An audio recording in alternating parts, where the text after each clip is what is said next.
You go anywhere and come back. Cycle చేసుకో, charging, scooter చేసుకో. నేను 200 యూనిట్లు అందరికి ఫ్రీగా ఇస్తున్నా. 300 యూనిట్లు 78,000 ఇస్తాం సబ్సిడీ. మిగిలింది నువ్వు బారో చేసుకుని నువ్వే పే చేసుకో. కరెంట్ ఛార్జీలు కట్టే పని లేదు. లేదు నేనే ఇస్తా, తిరిగి కరెంట్ మాకి ఆ మిగిలిన కరెంట్ ఛార్జీలు కట్టే పరిస్థితి ఉండదు. ఆ డబ్బులు తీరే వరకు అడ్జస్ట్ చేసుకుంటాం.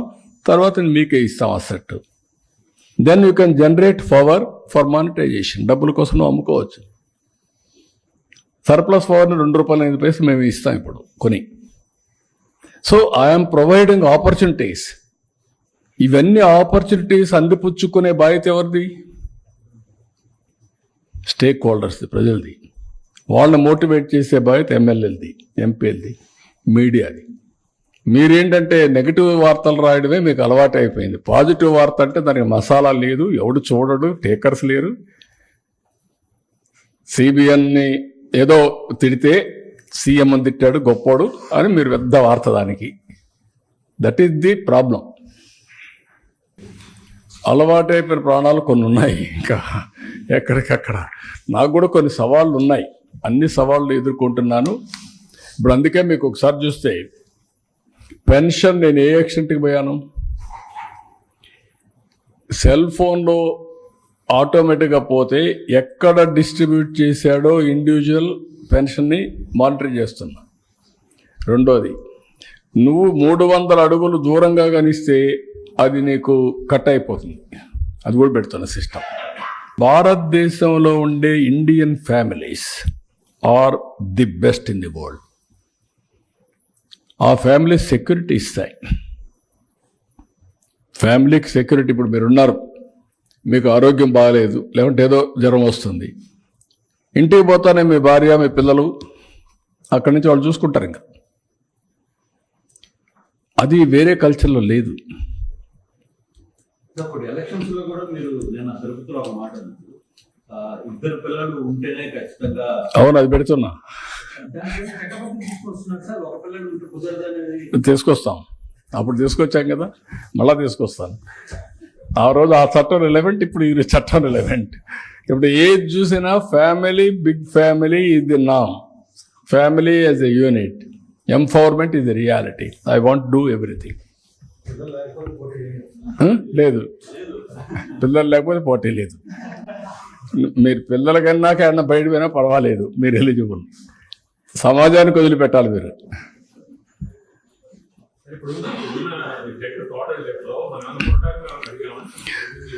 మారిటోరియం అడిగేదానికంటే కూడా ఇప్పుడు రీషెడ్యూల్కి వెళ్తున్నాం.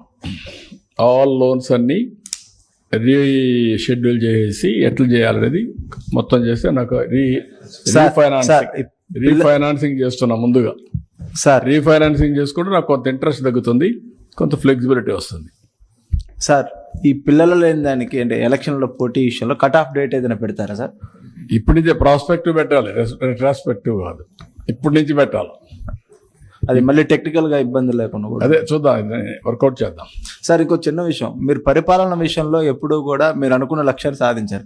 రాజకీయ పరిపాలనకు వచ్చేలకే కొన్నిసార్లు భిన్న పరిస్థితులు ఎదుర్కోవాల్సి వచ్చింది. ఈసారి దీన్ని ఎలా, ఎందుకంటే అభివృద్ధి అనే విషయంలో మోటివ్తో వెళ్తున్నారు, బట్ రాజకీయ పరిపాలన కూడా చాలా అవసరం కదా రాష్ట్రానికి. అట్ ది సేమ్ టైం మీకు రాజకీయం, development is a politics. Development politics is a reality. Political governance is a reality. I'm a politician. నేను ఒక మ్యాండేట్ ఇచ్చాను, ఎలక్షన్ మేనిఫెస్టో చెప్పాను, ప్రజలు నన్ను నమ్మారు. నా మేనిఫెస్టో ఎవరు తీసుకెళ్లారు? మా కార్యకర్తలు తీసుకెళ్లారు, నాట్ బ్యూరోక్రసీ.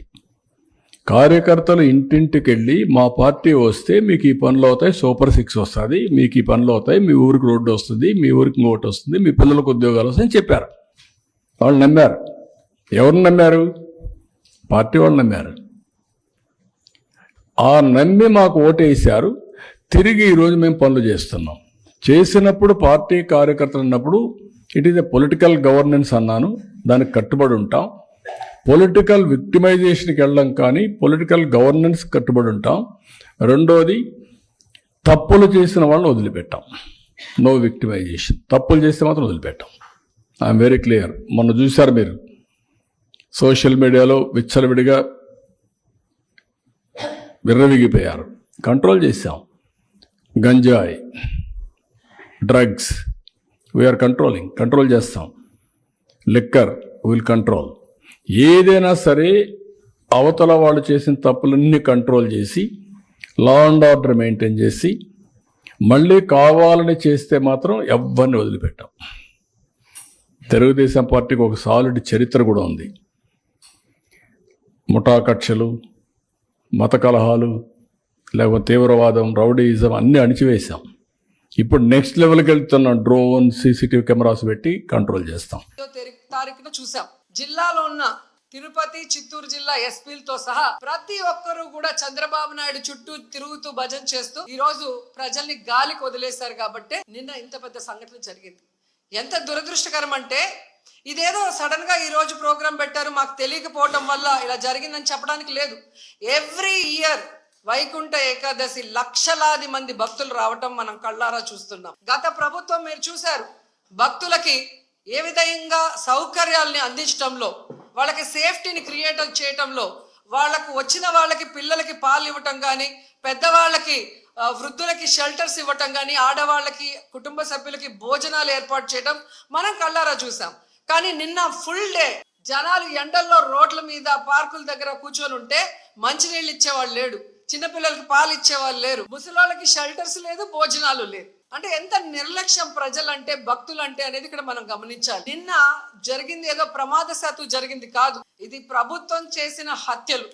ఎందుకంటే చంద్రబాబు నాయుడు గారి నిర్లక్ష్యం, ఆయన నియమించిన టీటీడీ పాలక వర్గం, అలాగే దేవాదాయ శాఖ మంత్రి, అలాగే డిప్యూటీ సీఎం, అలాగే హోంమంత్రి, వీళ్ళందరి నిర్లక్ష్యం వల్లే ఇది జరిగింది. కాబట్టి వీళ్ళందరి మీద కేసులు, అంటే క్రిమినల్ కేసుల్ని ఫైల్ చేయాలని కూడా మేము డిమాండ్ చేస్తున్నాం.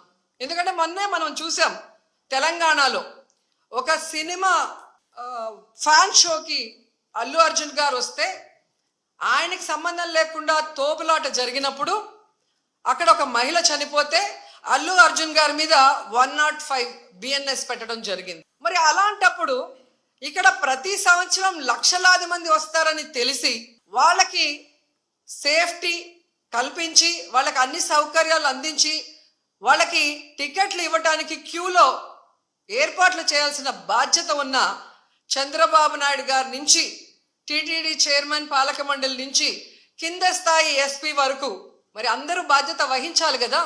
అన్ని సదుపాయాలు కల్పించాల్సిన బాధ్యత ఈ రాష్ట్ర ప్రభుత్వానికి ఉంది. ఈ రాష్ట్ర ప్రభుత్వం ఆ జిల్లా ఎస్పీకి, అలాగే కలెక్టర్కి బాధ్యతనిస్తారు, అలాగే పాలక మండలికి బాధ్యతనిస్తారు. సో వీళ్ళందరూ కోఆర్డినేషన్ చేసుకొని చేయాల్సిన పనిని ఈరోజు వీళ్ళు నిర్లక్ష్యం చేసి 6 మంది ప్రాణాలు బలికొని 34 మంది గాయాల పాలైతే ఎవరికి సంబంధం లేదు, ప్రమాదవశాత్తు జరిగిందని 194 BNSS పెట్టడం ఎంతవరకు సమంజసం?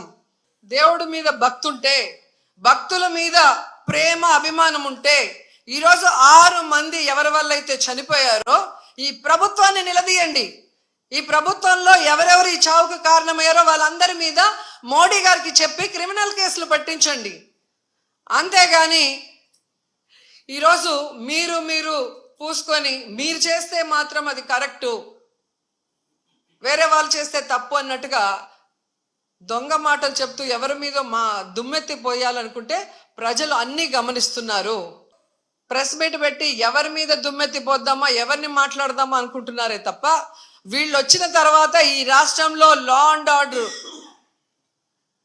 ఎలా దిగజారిపోయింది, మహిళల మీద ఎలా అఘాయిత్యాలు అవుతున్నాయి, ఏ విధంగా మనుషులు చనిపోతున్నారు తోపులాట్లో పోలీసుల నిర్లక్ష్యం వల్ల, వీళ్ళకి కంట్రోల్ లేదనేది స్పష్టంగా అర్థమవుతుంది. సో ఇలాంటి వాళ్ళని హోంమంత్రిగా పెడితే ఇంకెంతమంది ప్రాణాలు తీస్తారో ఒకసారి మీరే ఆలోచించి యాక్షన్ తీసుకుంటే మంచిదని కూడా కోరుకుంటున్నాను.